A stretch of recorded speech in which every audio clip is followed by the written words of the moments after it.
how I would think is I would say, okay, well, Tesla's coming in. Who are Tesla's suppliers? Who services Tesla that needs to be near them and needs to be nearby? And to your point, also in terms of the neighborhood that where if Tesla is looking in a certain neighborhood, then who's in that neighborhood and maybe is ready to sell or willing to sell because timing is everything in our business. Location.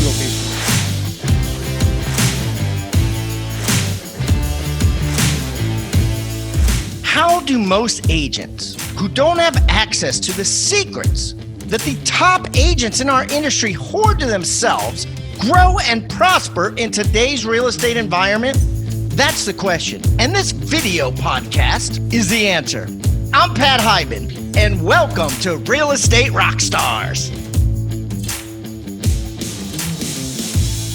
Real Estate Rockstars, this is Aaron Muchastegui. Today I get to interview someone that's really, really interesting. He comes from Quebec. So Luciano D'Iorio is managing director at Cushman & Wakefield. And I think a lot of you guys know Cushman & Wakefield is primarily or only a commercial, real estate broker. I'm hoping to talk to Luciano today about, what's happening up in Canada, what's happening in Quebec.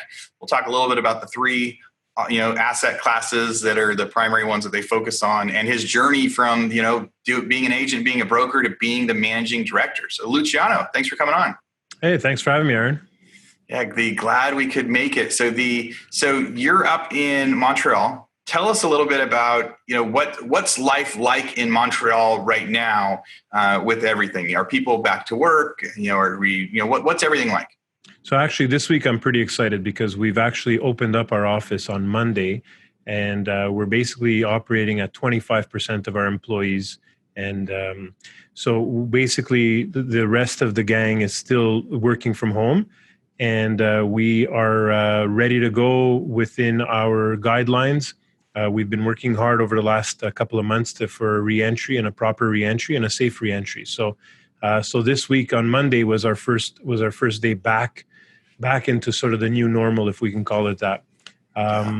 Montreal in general, so we've been hit hard. We've been one of the hardest hit cities in Canada with COVID-19. A lot of our seniors, unfortunately, were struck by this virus, and so our provincial government, so which is equivalent to your state government, our premier basically had us on lockdown beginning in March 13th, and now slowly we're starting to reopen. So shopping malls reopened on, I believe it was the 22nd of June.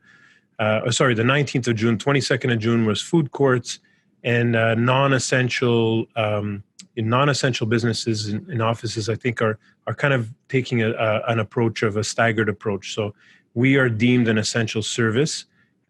So we were back we could have been back in operation in mid-May. And of course, like I said, we wanted to be ready and make sure that our employees were safe and that we felt comfortable before coming in. So which is why we came in on the 29th of June. So it's been a long haul. Yeah, and it sounds like, I live in Austin, Texas, and Texas started reopening 6 weeks ago. Probably. So it was, mid-May, restaurants started to open. We could start to go out again and do some normal things. And right now we're, starting to lock down a little bit more again. So it's kind of reversing some of those actions. So I was really glad, 6 weeks ago we could go out and you guys have taken, kind of that extra pause. And so I guess the future will tell us what are the best methods with all of this. When you say 25% of the people at the office, so is that something that your company is doing, or is it still a state man? So you guys have just decided, hey, we'll let 25% come back in. That'll keep everybody safe. Everybody else will work from home. Exactly, and that's a maximum of 25%. So not all days we have 25% of the people in, and there are some people that have decided not to come in.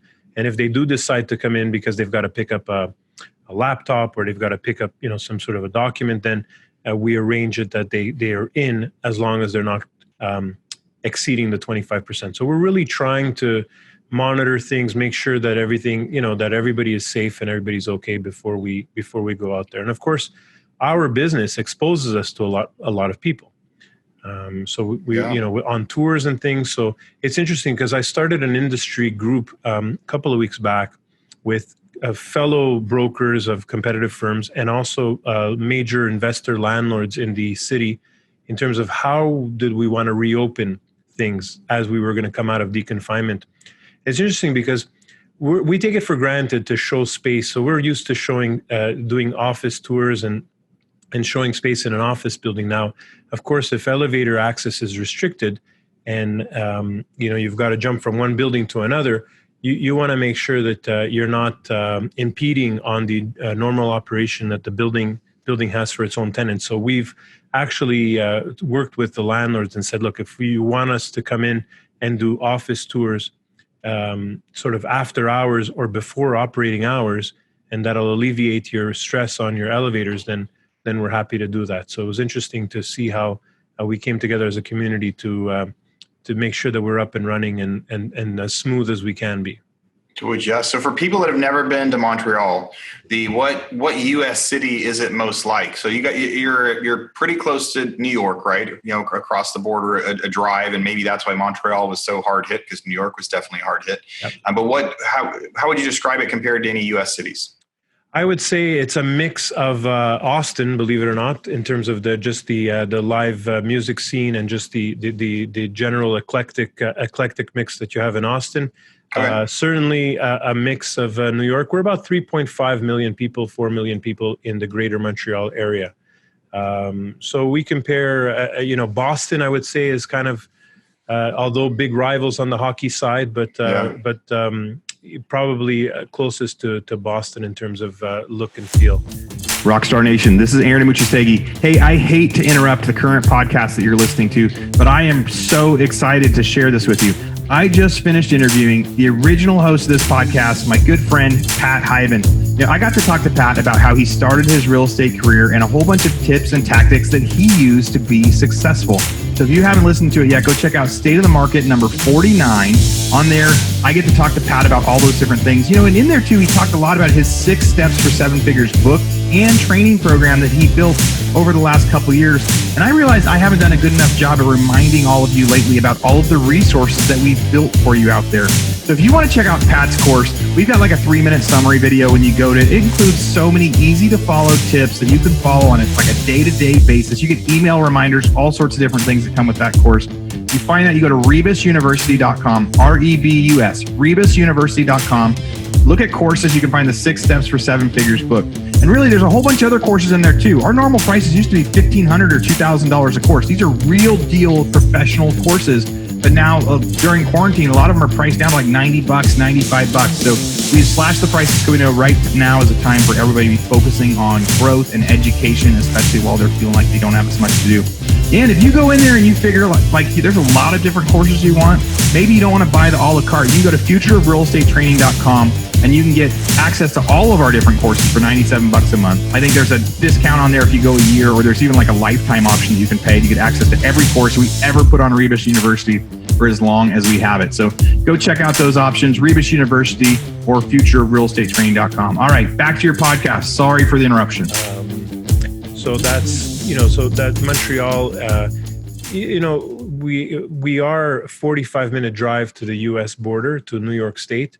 And in the past, certainly at the beginning of the 19th century, there were a lot of, families that had investments in Montreal from New York, and New York families that were involved in Montreal and vice versa. So, and I think it's still the case, that connection between Montreal and New York is very big, and anywhere, East Coast and northeastern U.S. for sure.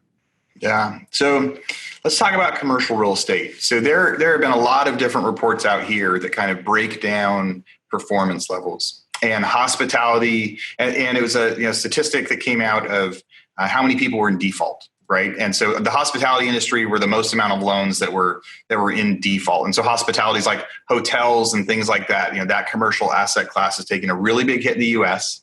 It's over 30% aren't paying their mortgage right now, and are in some form of a default, which is pretty major. And then there was also the other kind of office classes commercial class were office space. So office space where people like you have your office there and people just go to work. And then retail where, businesses go, and that could be restaurants and things like that. So there's a lot of different kind of outcomes. And some of the office retail results that we've seen here definitely depend on the area. Right. Hospitality across the U.S. is hurting. But office and retail, depending on the city, is hurting in different versions. And, in strip malls and things like that, especially where they have a couple of restaurant anchor tenants. What have you seen so far due to COVID in that market? And what do you think is going to happen across those three markets?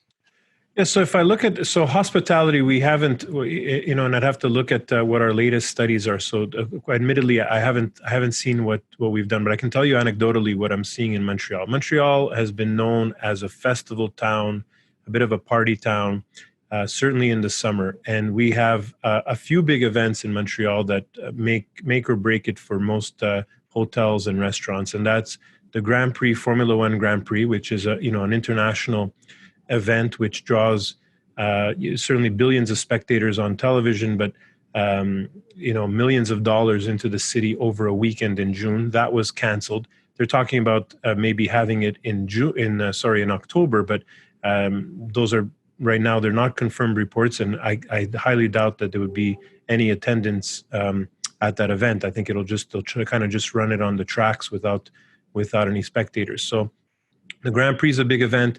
The Jazz Festival is a big event. That's something that's been going on for over 30 years in Montreal, and that happens during the summer, around this time, actually.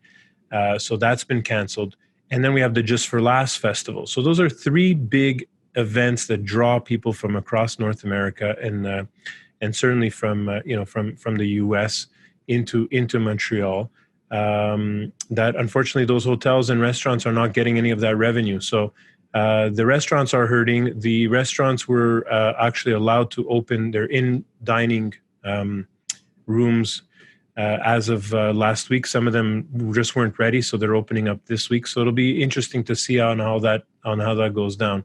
In terms of offices, most office buildings were still fully operational and allowing their tenants to come in and out of the building from a landlord perspective, but we heard at the beginning from our landlord clients that our investor clients, they said that some of the tenants were calling them for some sort of a rental break. So some landlords gave some rental breaks, and they said, just pay the operating expenses or taxes, and not pay the net rent.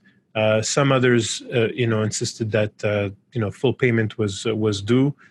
Some are getting a break on certain things like cleaning and parking and so on, because obviously if people are not there, then there's those fees don't have to be taken. But the office side actually wasn't so bad. Now what we are hearing from the investor clients is that there is a government program in Canada by the federal government that's basically helping pay for rents. So the government kicks in 25%, the tenant kicks in 25%. The tenant kicks in 25%, the landlord kicks in 25%, and the federal government kicks in 50%. So that looks like that's going to be renewed now as a program for July.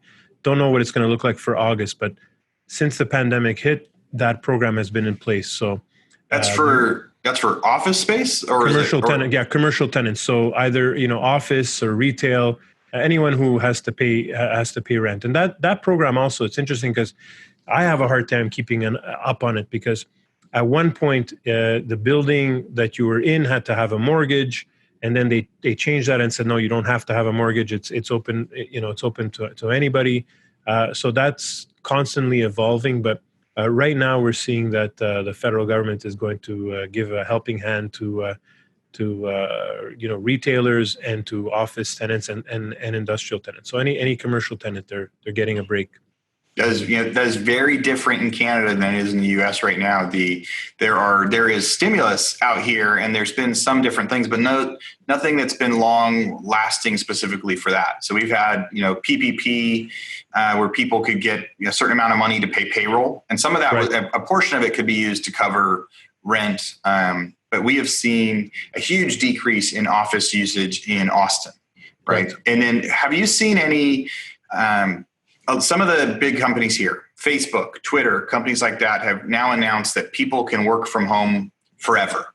A certain percentage of people could be, and they were going to change their pay, and they were going to do some different things based on whether they worked from home or not, but that everyone was going to be allowed to work from home. That instantly to me says that is going to dramatically impact office space because even if there was stimulus, the big company like them would realize, hey, we only need half the space we needed before. Have you seen anything like that in Canada? Do you think it's going to happen? And what do you think the long-term outlook of businesses like that are saying, hey, you can work from home now? So we have seen that in Canada, and we think as that, there's going to be some companies. No, they were doing it before, right? Before the pandemic, there were some companies that said, we're going to allow our employees to work from home, and we're going to set up hoteling in our office space, our workplace. We're gonna provide you with a space if you want to come in, but if not, you'll work from home. And so we saw that transition pre-COVID, pre-pandemic. But I have to say that there's going to be some companies that it just won't fly, and it won't fly because I look at how much money we spend as corporations on trying to build culture and build teams, and so right now, the beauty of everyone working from home is we are all working from home, and we're all in the same boat, or we're all in the same storm, however you want to describe that. But the moment that some people are going to start working from the office and some people are going to work from home, I think it's going to make for an interesting dynamic. And I don't want to play psychologist or sociologist, but just being a manager of a team of people, I think that there's people in my team that want to stay connected to the corporation, and they see that a physical place is important. Also, and maybe it's not so much in the brokerage world because everybody kind of is an entrepreneur, but in a situation where you're trying to kind of go up the corporate ladder, I have a hard time seeing somebody working from home progress, let's say, in the corporate ladder, because at one point it's the law of see and be seen, and it's the law of if you're not in someone's face, you're going to be forgotten. And I think that it's for companies where it's important, a corporate culture is important, where there's a team spirit and a team building that's important. I think they're going to have a hard time with everybody working from home, and we saw that earlier, I guess maybe about 5 or 10 years ago. I'm forgetting which company it was, but it was a big tech company that had people working from home and then realized this isn't working anymore. So for some it'll work. For others, I think that they're going to want to have a mix and a hybrid. Will we be in the office 5 days a week? I don't think we were in the office 5 days a week prior to this. I think there's some people that, for whatever reason, the dirty little secret was that they were waiting for a delivery at home, and so they said, "Well, today I'm going to work from home." And you don't have this in Austin, but in Montreal, in the winter, our winters are pretty rough, and we get some big snowstorms. And so when there's a snowstorm coming in, most people decide to work from home on a day of a snowstorm, because just between traffic and coming in and out of the city, it becomes almost impossible and not productive. So that's what we're seeing. We're seeing right now. It's interestingly enough, we have a very strong tech sector in Montreal that's based on artificial intelligence. There was just a group out of New York that announced just this week that they're going to be taking almost 30,000 square feet, 400 employees. That they're backed by SoftBank out of the U.S. and they're coming into Montreal in a big way, and they're committing to a lease in Montreal in the middle of a pandemic. Rockstar Nation, this is Aaron Muchastegi. Hey, I hate to interrupt the current podcast that you're listening to, but I am so excited to share this with you. I just finished interviewing the original host of this podcast, my good friend, Pat Hyben. I got to talk to Pat about how he started his real estate career and a whole bunch of tips and tactics that he used to be successful. So if you haven't listened to it yet, go check out State of the Market number 49. On there, I get to talk to Pat about all those different things. And in there too, he talked a lot about his 6 Steps for 7 Figures book and training program that he built over the last couple years. And I realized I haven't done a good enough job of reminding all of you lately about all of the resources that we've built for you out there. So if you want to check out Pat's course, we've got like a 3-minute summary video when you go to it. It includes so many easy to follow tips that you can follow on it like a day-to-day basis. You get email reminders, all sorts of different things that come with that course. You find that, you go to rebusuniversity.com, REBUS, rebusuniversity.com. look at courses. You can find the 6 Steps for 7 Figures book. And really, there's a whole bunch of other courses in there too. Our normal prices used to be $1,500 or $2,000 a course. These are real deal professional courses. But now during quarantine, a lot of them are priced down to like $90, $95. So we slashed the prices, so we know right now is the time for everybody to be focusing on growth and education, especially while they're feeling like they don't have as much to do. And if you go in there and you figure like there's a lot of different courses you want, maybe you don't want to buy the a la carte. You can go to futureofrealestatetraining.com and you can get access to all of our different courses for $97 a month. I think there's a discount on there if you go a year, or there's even like a lifetime option that you can pay to get access to every course we ever put on Rebus University for as long as we have it. So go check out those options, Rebus University or futureofrealestatetraining.com. All right, back to your podcast. Sorry for the interruption. Yeah, that is really interesting. And then one of the differences, so right now as people are looking at kind of where to invest, and, I've seen Canadian investors invest in the US for like, flips and things like that, because they say, hey, if I make $20,000 in the US, it's really like making $25,000 here.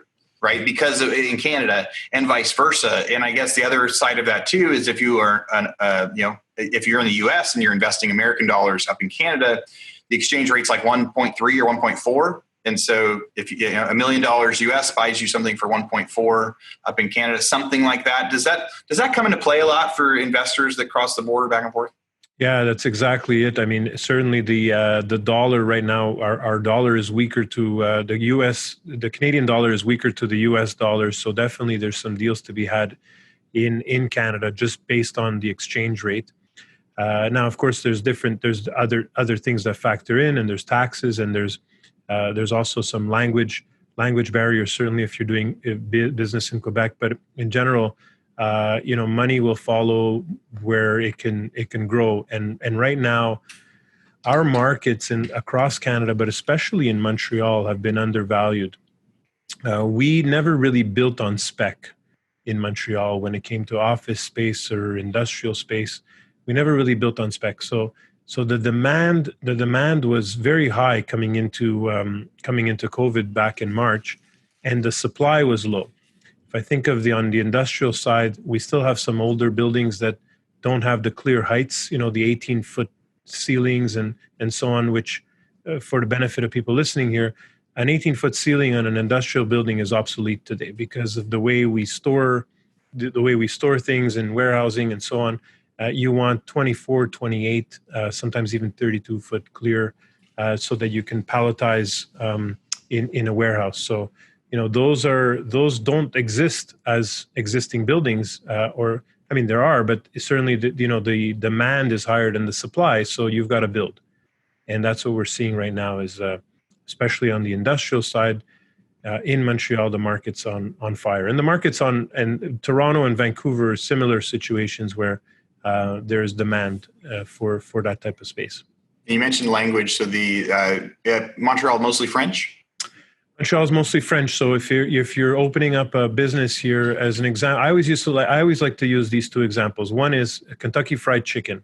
So KFC in Quebec is PFK, and the PFK means Poulet Free Kentucky. It means the same thing, except we brand it as PFK. So if your listeners are looking for KFC in Quebec, that's what they've got to look for, PFK instead. And the other thing is Hollywood films, Hollywood blockbuster films. Whenever there's a big blockbuster film, so I always use this as an example, is the Star Wars series. So if Star Wars were to launch a movie on May 4th around the globe, it would have to be dubbed in French first before launching in Quebec. And so that basically is it's a law, but it's also respectful of the fact. I mean, there's over 80% of the people in Quebec are French speakers and French in native tongue. So certainly that's you have to know your market wherever you are. So if you're doing business in Quebec, you certainly want to have a knowledge of French, or at least have people on your staff that are knowledgeable in French. Yeah. So how did you get into real estate? Graduated from McGill University at the age of 23. I wanted to be an entrepreneur, and I saw this as a good way of being an entrepreneur without having less risk. Because if you open up a retail outlet, you have to rent space, you've got to pay rent, you've got to stock the store, you've got to hire employees, and you haven't made a dime yet. And most businesses, they say it takes about 5 years for it to start making money.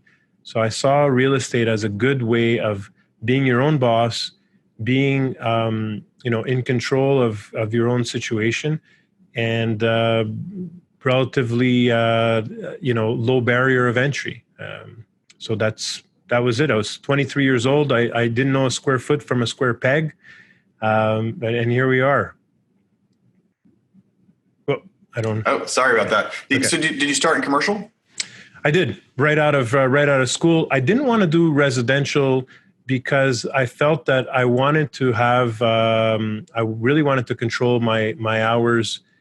Sort of. I didn't want to get involved in a business that would allow have me working until 10 p.m. at night and on weekends. And so nights and weekends, I really wanted to use to do philanthropic work, to do other things that interest me. And I felt that residential, although I probably would have been. I would have done well in it, and I respect a lot of my colleagues who do that because I think it's a grind. It certainly is a grind. But I fell in love with the business to business aspect of commercial real estate. Yeah, I have never heard somebody bring up the kind of the difference between commercial and residential as the hours that you get to work. But it's a great point. Because in commercial, you are dealing with people that are mostly working during business hours and business things and showing stuff at those times. And with residential, it is primarily different. It's primarily when people aren't working. So it's primarily, evening work and weekend work. And it definitely is different. So that's an interesting perspective for listeners out there.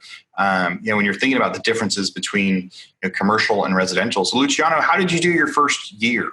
So when you got into it, did you make any money your first year in commercial? Are you checking my tax? Are you checking my income tax? I heard that much people are not allowed to reveal. Yeah. So people are not allowed to reveal tax papers. But so I made $9,000 in the first year. That's what it said in what we call our T4 here in Canada. Basically, I made more money working part time and going to university than I did in the first year in real estate. And that's $9,000 Canadian, which is, I don't know, $5 US or something like it. So it was.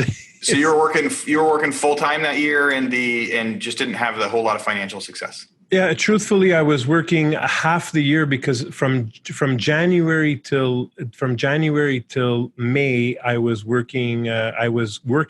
And I was going to get my license. So I was making sure that I was licensed. So there were certain things I couldn't do without a license. So I had to be very careful. But at the end of the year, I started in January of 1999. And at the end of the year, my T4 said $9,000.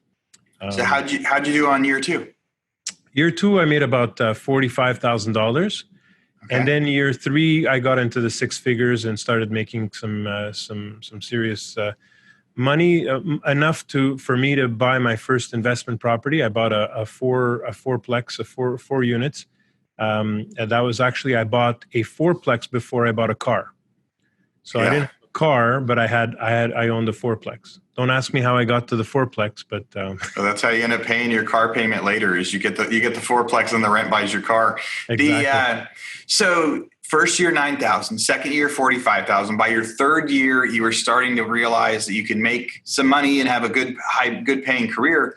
What did you learn those first few years? How did you get from zero to nothing? And if you were going to redo it, what would you have done different?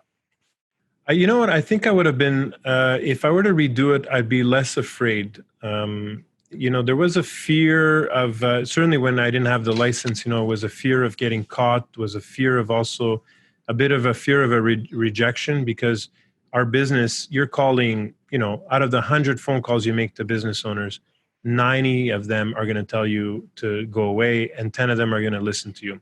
And so my pool of calls were in places where I thought I can get a yes, but the yeses were on small transactions.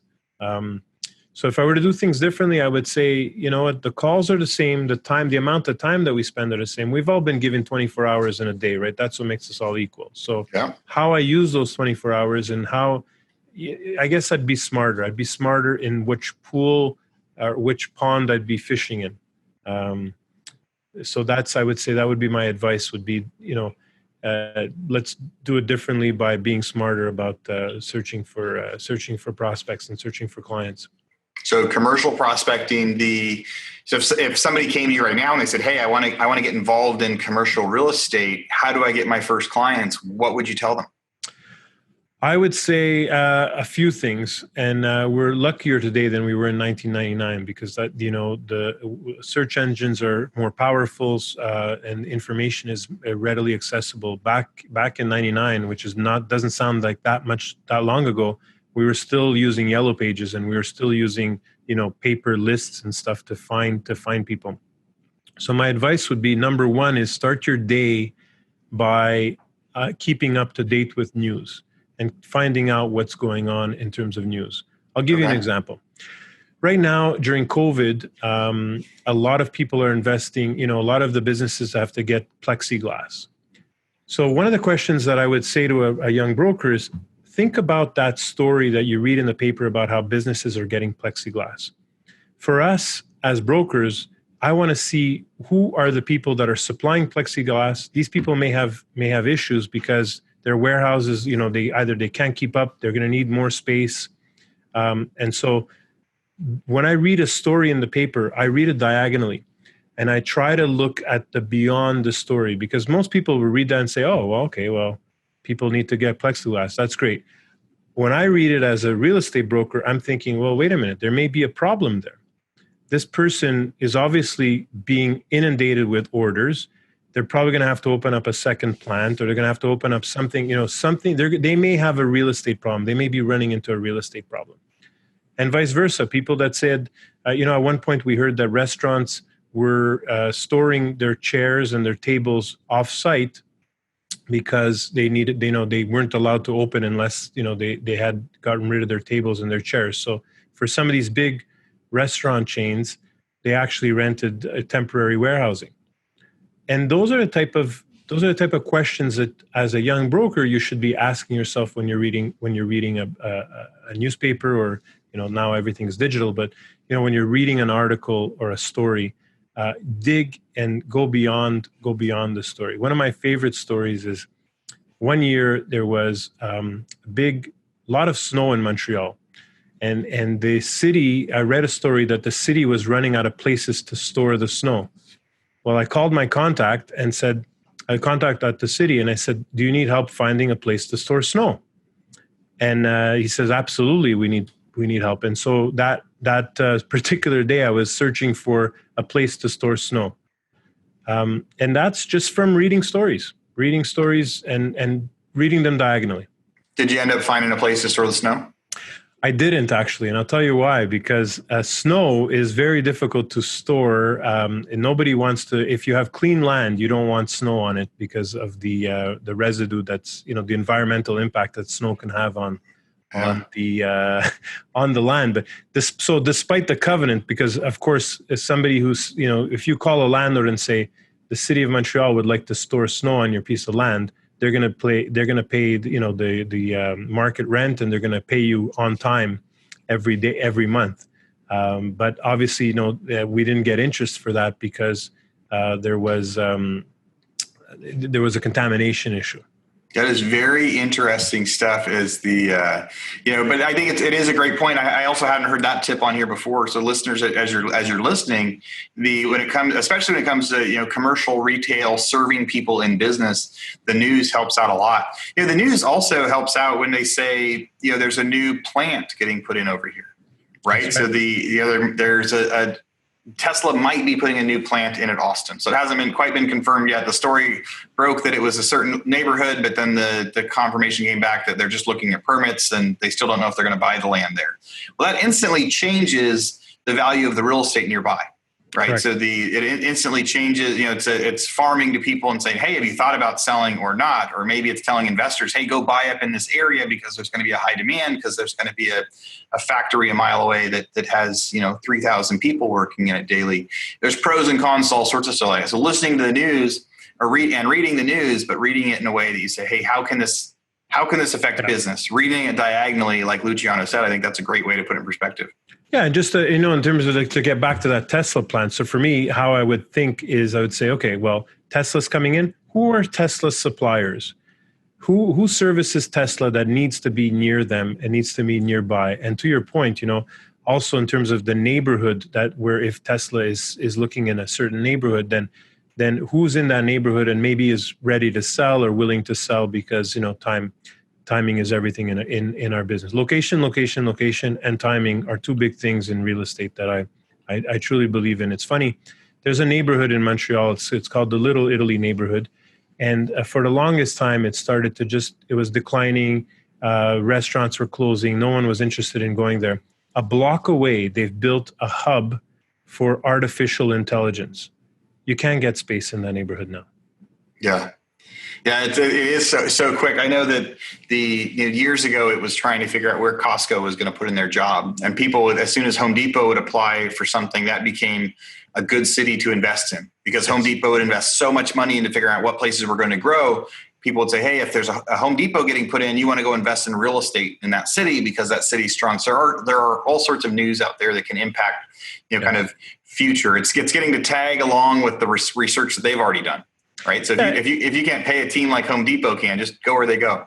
And just to be clear, I don't only read the business section, right? I read the sports section. I read the political section and the city news, because all of that affects what's just what's going on, and what's going on in your city. So if you're serious about doing business in your city and you want to understand the ins and outs of what's going on, I think that's the best way. So how many people work at Cushman & Wakefield in Montreal, and what sort of volume are you guys doing? So we're over 50 people in Montreal, and we are basically doing we do office, we do industrial, we do retail, we do some investment sales as well. So we are basically out there. And also we do tenant representation. We do agency work. We also do project management, valuations and advisory services, and asset management. So we're really a one-stop shop in terms of full service brokerage. So we don't only do transactional, but we also have consulting services and service lines that help our clients. Yeah.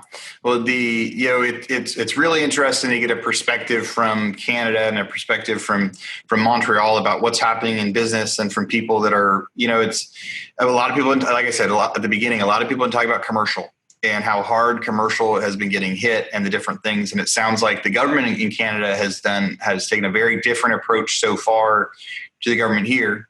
But one of the interesting points that I heard from you today that I hadn't heard previously, that makes a lot of sense, is the idea of people working from home. So a lot of businesses now are going to work from home all the time. But as far as getting seen and getting promoted, and you can be the one that works the hardest at home, and you're going to get promoted that way. But in really, really big businesses, it will be difficult for people that work remotely and just do a 1 hour daily stand up to actually move through the ranks. So I get that point. I understand that point. I think a lot of businesses are going to be moving to mostly virtual, but I could see why someone would, because part of me says, why would you live in San Francisco, $1 million condo, if you can live a 3 hour drive away and get live for 100,000. Well, and the other thing, Aaron, is that people need people. I laugh because we could have all ordered out. We could have all ordered out during the pandemic from our favorite restaurants. Mm-hmm. Except what happened the moment we were able to have deconfinement? People ran out and wanted to go to the cafes and wanted to go to the restaurants and wanted to go and see and be seen and just meet other people, because people need people. And so I think that's an important point. I look at my own office. I mean, people want to interact, and the things that are said at the water cooler, as much as sometimes it's just the sports scores or whatever, but that interaction that you have amongst employees and that interaction that you have with your colleagues is what makes the environment and what makes it different. I mean, I can't imagine somebody starting a new job in a new company during this pandemic, how hard it must be for them to feel like they're part of something. Because short term, it must be very frustrating, because you don't know anybody in the company. We all know each other right now, but the newbie that's coming in, hard for them to integrate. Yeah, I think it's much easier for people to go from an office to remote because they already have the relationships, they already have the expectation, they already have the skill set and the training to actually start as remote. Yes, so much more difficult to feel that same culture. So Luciano, if somebody wants to reach out to you, if they have a question about real estate up in Montreal or want to talk to you about helping them with some investing, how can they find you? They can find me on Facebook. They can find me on LinkedIn, Luciano D'Iorio on LinkedIn, on Facebook as well, on Instagram. And my email is probably the best at luciano.diorio without the apostrophe. So DIORIO at cushwake.com. And that's probably the best way to get in touch with me. Great. We will have that in the show notes for the people that are listening. Be sure to go, if you're watching us on YouTube, we'll have it in the links down below, or if it's from any of the podcast download sites. Thank you, Luciano, for coming on here. And listeners, I hope that you guys learned a lot about, kind of some different perspectives on commercial real estate today and a more positive outlook and kind of, some opinions from a different side from what a lot of the stuff we've been hearing lately. So Luciano, I appreciate you coming on and maybe we'll have you on again soon. Thank you very much. Thank you, Aaron. Appreciate it. Bye. Bye. Rockstar Nation, thank you for listening to Real Estate Rockstars. Listen, I need a favor. If you find this free content helpful, if you find our downloadable items from each guest helpful, please, I need you to pull out your pointing finger. Yes, the one finger that points at people, and hit subscribe. Yes, subscribe. The more subscribers we get, the better we look in the ratings and the easier it is to get guests like Robert Kiyosaki, Barbara Corcoran, all the players that are on $1 million listing in the different cities. All that stuff makes it easier the more subscribers we get. So please subscribe. And listen, there's a lot of places you can leave comments. There's a lot of places you can like. We're on Facebook. We have an Instagram page. Instagram page is I am Pat Hyben. The Facebook is Real Estate Rockstars Radio. Feel free to leave us comments there. The most popular form of commenting seems to happen on YouTube. Yes, for whatever reason, it's a very open environment. So just go to YouTube and go to Real Estate Rockstars Radio. Leave us comments there. Some of them we will read on the show. We love your feedback. So thanks, guys, and I hope you are having a great day. Oh, and also, listen, if you're going to subscribe and you haven't already left a review on iTunes, please do that too. Have a great day, and thanks so much, Rockstar Nation. I really appreciate you.